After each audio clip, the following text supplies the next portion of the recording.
We talked about starting up, trying to fill a need. If you had a product, trying to fill a need. Who remembers what the marketing mix is? Anybody remember what the marketing mix is?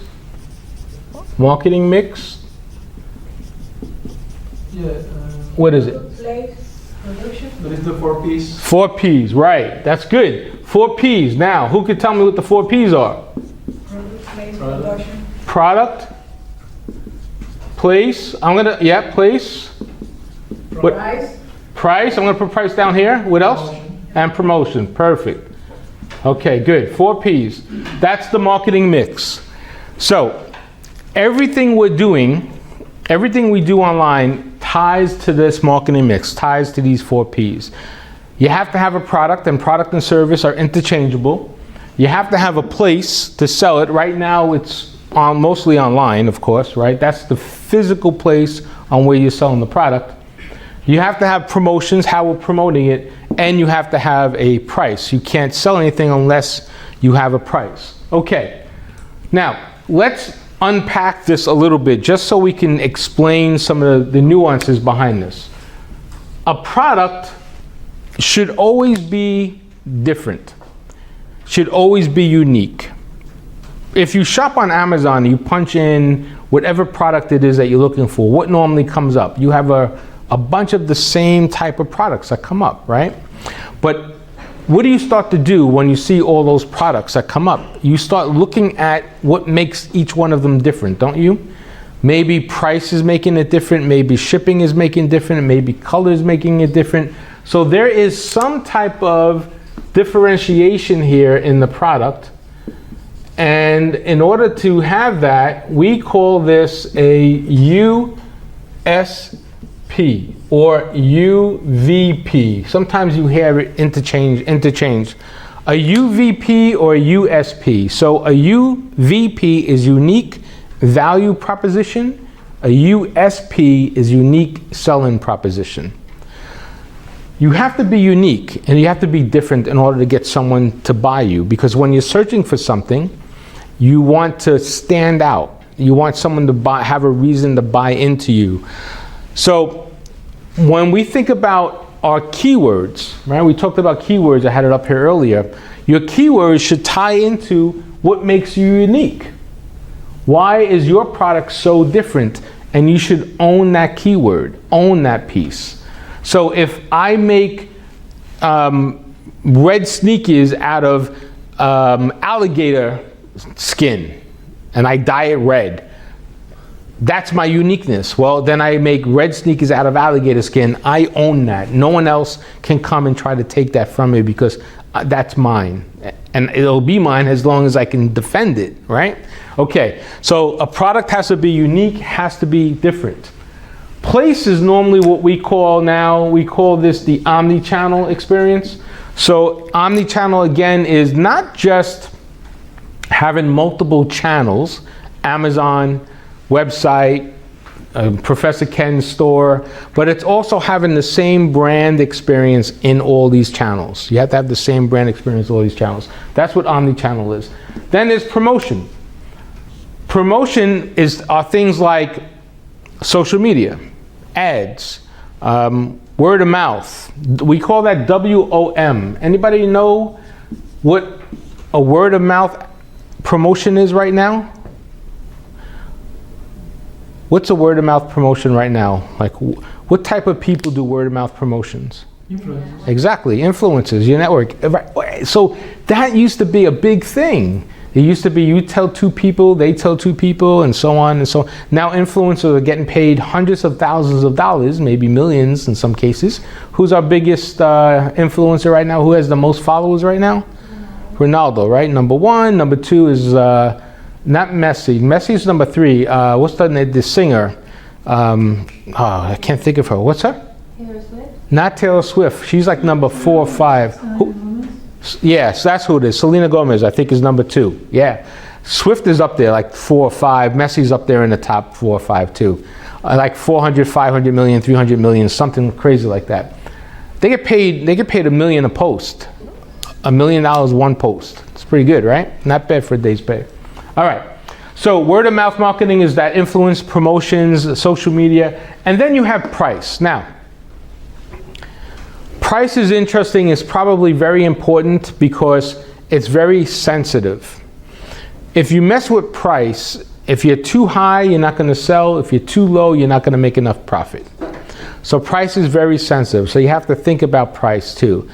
Now, all this is important when you think about advertising or promoting things online. Why? Why do we want to know our price when we're advertising something online? What would be the reason? Who said?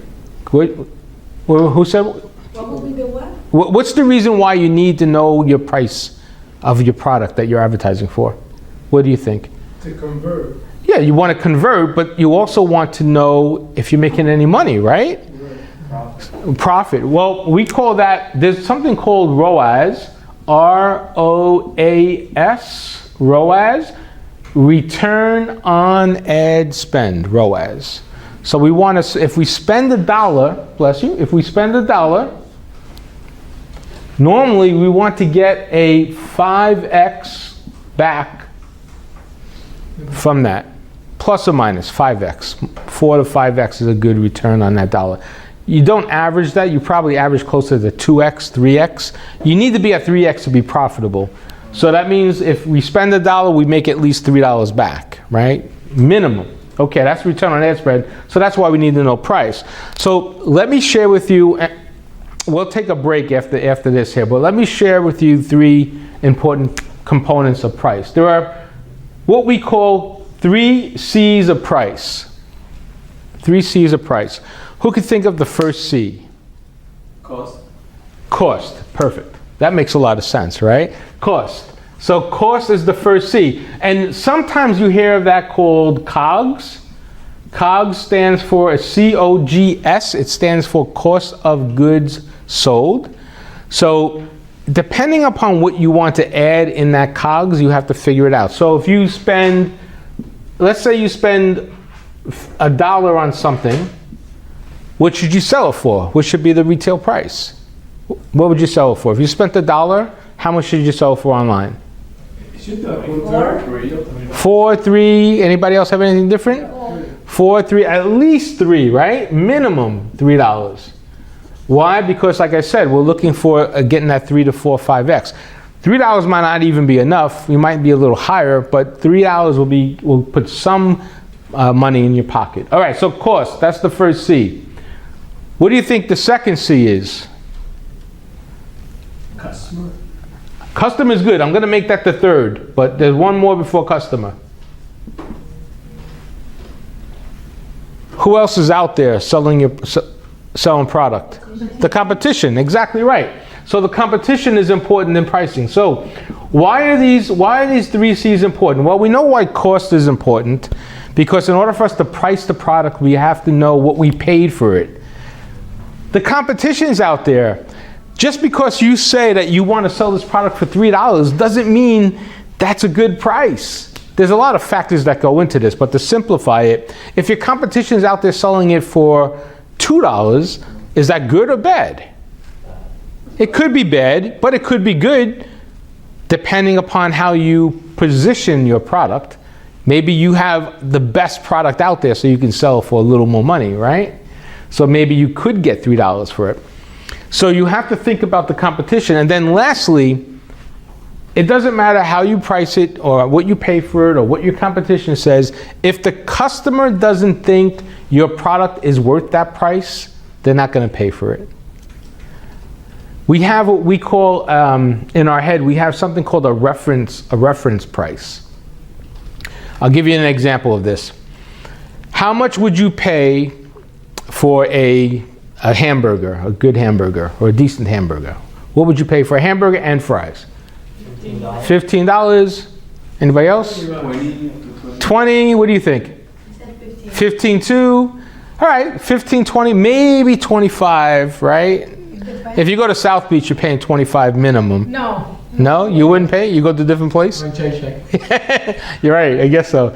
Yeah, back then they weren't Shake Shacks, but yeah, all right, so 20 maybe 25. Okay, that's a reference price. Now, if you walked into a place and they had a hamburger on the menu for $100, what would your reaction be?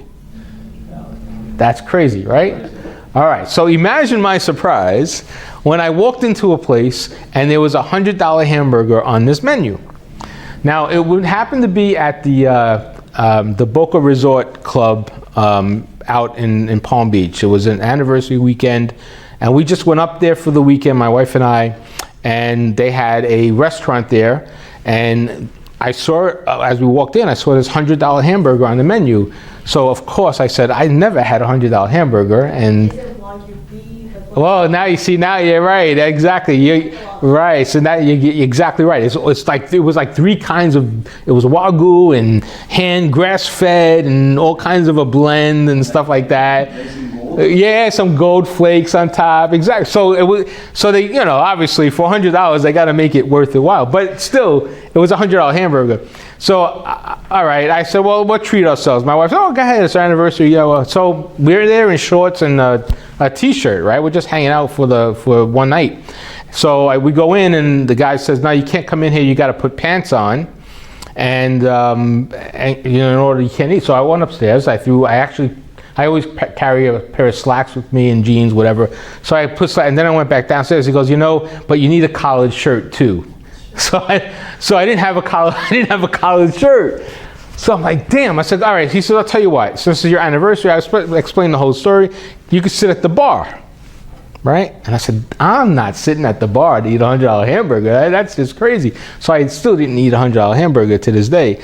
But my point is that if something is so extraordinary, under extraordinary circumstances, maybe you'll do it. Like the Super Bowl this weekend. Did you hear some of those stories about what those people paid for those tickets? Yes. $13,000 to watch the 49ers lose? I mean, if you were a 49ers fan, you paid $13,000 to see them lose, I don't know if I could wake up the next morning. It would just be, not because they lost, but because I just blew $13,000. Yeah, people have that kind of money nowadays. Well, Go to those games. that's true. I mean, if you're up there and you got the money, you could do it. But then I saw what I saw, and that's true. But what I saw were average individuals like us who like said this is a lifelong, because the 49ers haven't won the championship in 30 years or whatever it was. You know, so they spent their kids' college funds on going to the game or something. I have no idea. But imagine what that is. So you have to, everything's relative. And that takes us to the positioning of things, where you can sell a $100 hamburger online, let's say. It could be frozen, of course. But you can sell a $100 hamburger if you make it valuable enough for someone to buy it. There has to be a reason, like you pointed out. It has to be a reason to buy that, right? Because we can all buy, you know, $15 sneakers, or we could buy $200 Michael Jordan sneakers, whatever it is, right? I'm exaggerating. I don't even know if you could buy a pair of $15 sneakers anymore. I don't really wear sneakers that much anymore. Can you buy $15 sneakers anymore? Pretty sure you can? Yes, in Ross. And they probably do this. They probably do the same thing as the $200 pair, right? More or less. They probably do. They probably walk you from one spot to the other. Maybe last longer too. I know. So it's all relative, but it's up to us as the marketers now to put that in front of the buyer to be able to buy that type of stuff. Okay, so that's the marketing mix. This is going to be very relevant for us when we start thinking about creating ads and things of that nature. Okay.